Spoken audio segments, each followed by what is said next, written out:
Imagine it's 1939 and the world is descending into war. Global markets are in turmoil and fear has gripped every corner of society. While most people are selling off assets in the state of panic, John Templeton sees a once in a lifetime opportunity. He borrows $10,000, an audacious move at that time, and invests it in 104 stocks trading below $1 each. These weren't just any stocks, they were companies most had written off as doomed, many teetering on the brink of bankruptcy.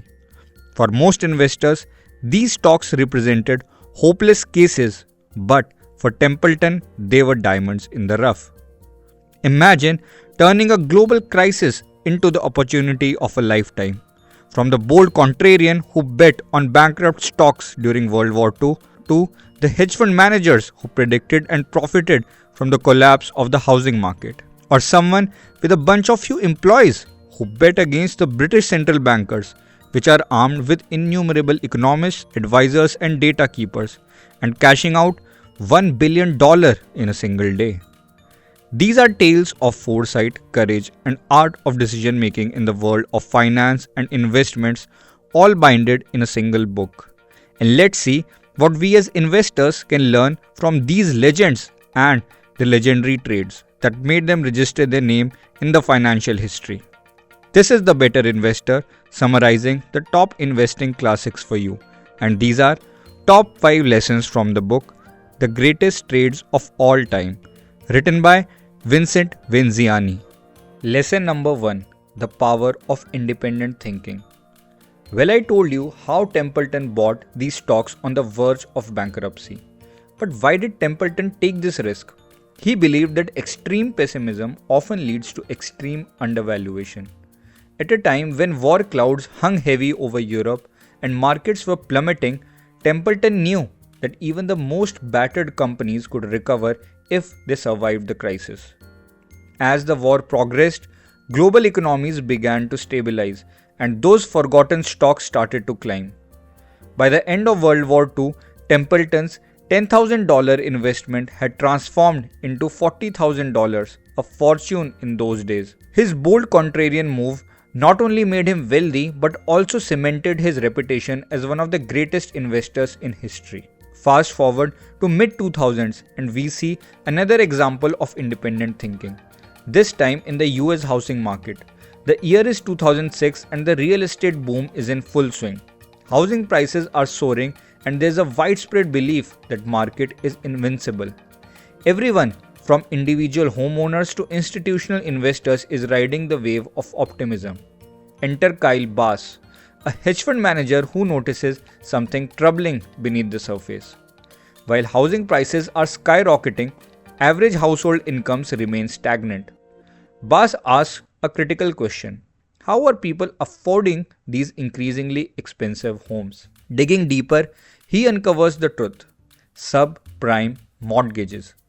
These are the loans given to people with shaky financial backgrounds, those who have poor credit or inconsistent income.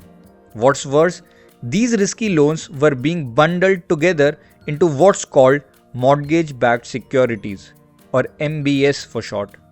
Imagine taking a bunch of risky loans, tying them together and then selling them as if they were completely safe investment.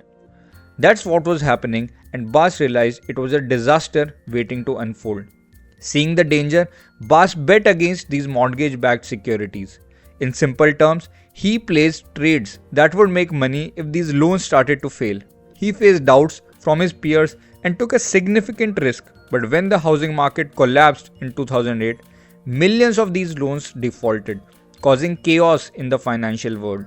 Bass's hedge fund earned returns exceeding 200% that year, solidifying his reputation as a visionary. Templeton and Bass teach us that the best opportunities often lie where others are too optimistic to see the risk or too pessimistic to see the returns. By challenging popular beliefs and doing their homework, they turned one of the biggest crises in the history into a moment of extraordinary success. Lesson number 2: Preparation meets opportunity. In investing, preparation isn't just a helpful skill, it's a prerequisite for success. Let's take a look at two icons who turned preparation into profit: Jim Chanos of Kynikos Associates and Paul Tudor Jones of Tudor Investment Corporation. Jim Chanos, the founder of Kynikos Associates, is renowned as one of the greatest short sellers in history. His hedge fund, whose name translates to cynic in Greek, specializes in profiting from identifying overvalued companies. Chanos made headlines with his legendary short position on Enron, a Wall Street darling of the 1990s, about which I've also mentioned in my past video. Enron was celebrated for its innovative energy trading business, but Chanos wasn't buying the hype. With his signature forensic approach to financial analysis, he uncovered a maze of questionable accounting practices by the management. Enron was using off-balance sheet entities to hide debt and inflate profits, creating an illusion of massive success. While others praised Enron as beacon of innovation, Chanos saw the cracks. He shorted Enron stock, a bold move at that time. When Enron's house of cards finally collapsed in 2001, wiping out billions of dollars in investors' wealth, Chanos' preparation paid off massively. His firm earned millions, and he became a symbol of the power of rigorous analysis and skepticism in investing. On the other hand, Paul Tudor Jones, the founder of Tudor Investment Corp, took a different route to legendary status. In 1987, Jones meticulously studied historical market data and noticed patterns eerily similar to those preceding the Great Depression. Using his expertise in Elliott wave theory, a method of analyzing market cycles, and his understanding of market psychology, Jones predicted an imminent crash. As others rode the wave of market optimism, Jones prepared for the worst.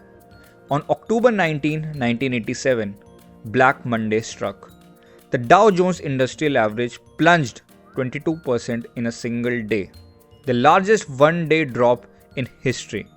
While panic spread across trading floors, Jones' preparation allowed his firm to thrive. His strategic positioning not only shielded them from losses but also enabled them to generate significant profits. That year, Paul Tudor Jones finished the year with triple-digit returns. What do Chanos and Jones teach us? They show us that preparation isn't just about gathering data. It's about connecting dots, anticipating outcomes, and having the courage to act decisively. Chanos used forensic accounting to uncover Enron's fraud, while Jones relied on historical patterns to predict a market crash. Both relied on their preparation to make bold, profitable moves when others hesitated.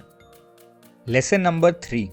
The importance of managing risks. In the earlier 20th century, it was an era of unregulated stock market and wild speculation. Amidst this chaos rose Jesse Livermore, a trader who mastered the art of speculation, earning the nickname Boy Plunger. Livermore wasn't just a trader, he was a legend who made and lost several fortunes during his lifetime. In 1907, Wall Street faced a severe panic. While others succumbed to fear, Livermore stayed calm. Analyzing the market, he bet against the market, shorting stocks. Mind you, this is the same crash in which Benjamin Graham, who is also known as the father of value investing and mentor of the greatest investor Warren Buffett, his family lost all their savings and his mother was literally wiped out in this crash, though Graham was just 13 then. However, Jesse Livermore during this crash walked away with $3 million, a staggering sum at that time from his bet on the short side. 22 years later in 1929, an opportunity presented itself once again to Livermore. The roaring 20s were in full swing, fortunes were being made overnight and the stock market seemed unstoppable. Every banker, shoeshine boy and housewife was pouring their money into stocks, believing the good times will never end. Amidst this frenzy, one man, Jesse Livermore, is quietly preparing for what he sees as inevitable. Livermore wasn't swayed by the crowd's optimism. Instead, he meticulously studied market behavior and noticed alarming signs of overheated market, valuations which were sky high, speculation which was rampant, and leverage that had reached dangerous levels. Livermore believed a massive correction was coming. Livermore didn't just bet against the rising stock market, he went all in. Livermore took a whooping leverage of 25 times his capital and shorted the stocks left, right, and center. If having nerves of steel needs a definition, then this would be it. While the world crumbled, Livermore made a killing on October 29, 1929. Wall Street collapsed and Livermore walked away with $100 million equivalent to around $1.5 billion in today's time adjusted for inflation. This trade made him one of the richest men in America back in 1929. Despite the glory of 1929, Livermore's story didn't end with triumph. His inability to manage risks consistently led to catastrophic losses in later years. He over-leveraged his trades, deviated from his strategies, and allowed emotions to cloud his judgment. By the early 1930s, he was bankrupt, proving that even the greatest traders are vulnerable without proper risk management. No matter who you are and how successful you are, overconfidence and rash risk-taking are a recipe for a disaster in financial markets. Lesson number 4.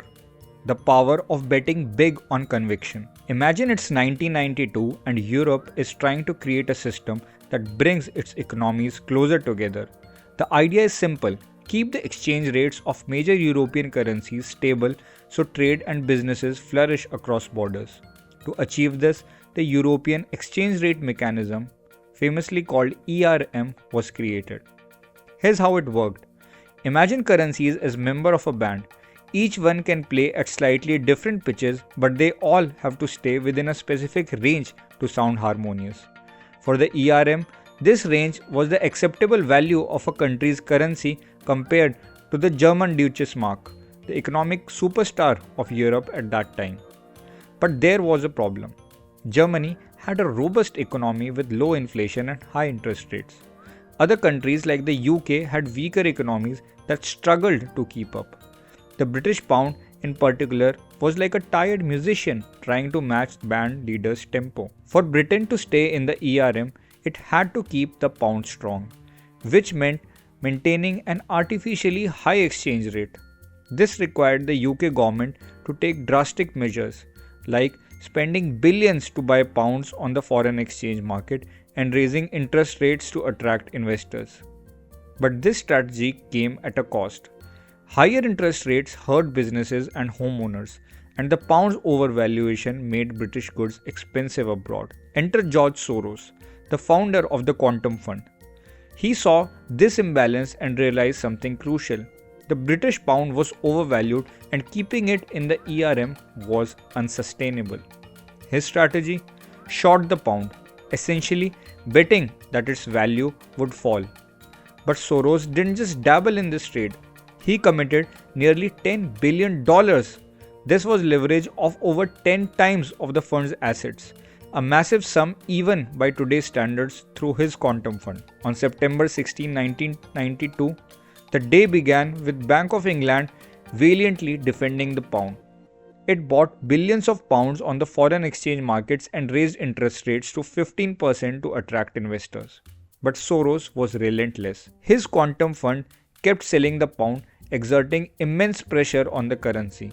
By the end of the day, the pound had depreciated by approximately 15% against the German Deutschmark and around 25% against US dollars in the weeks following. Specifically, before Black Wednesday, the pound was trading at about 2.95 Deutschmark per pound.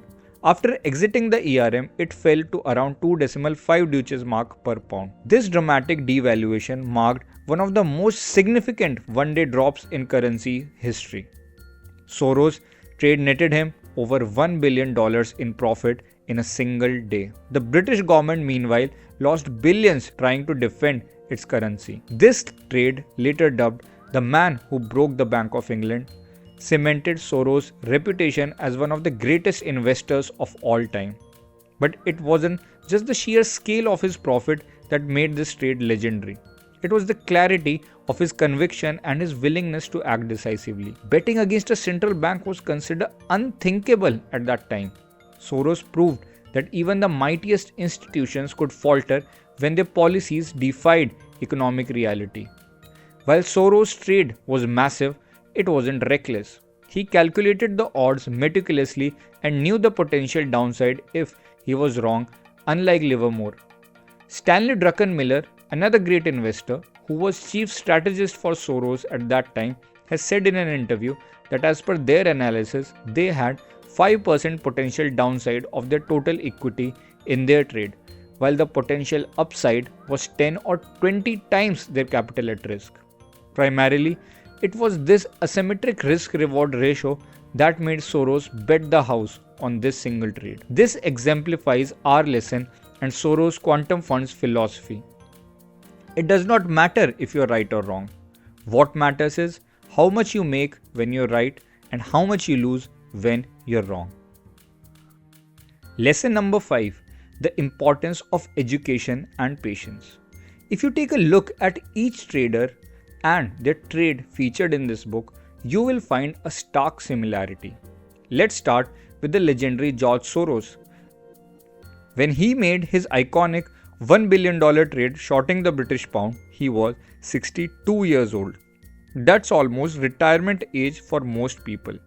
But Soros didn't just wake up one day and bet against the Bank of England on a whim.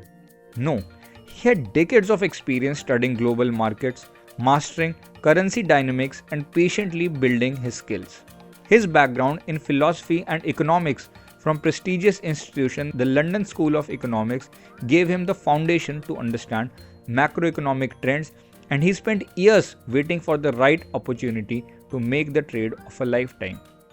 Or take John Paulson, another heavyweight. He made $20 billion during the 2008 financial crisis by betting against subprime mortgages at the age of 52.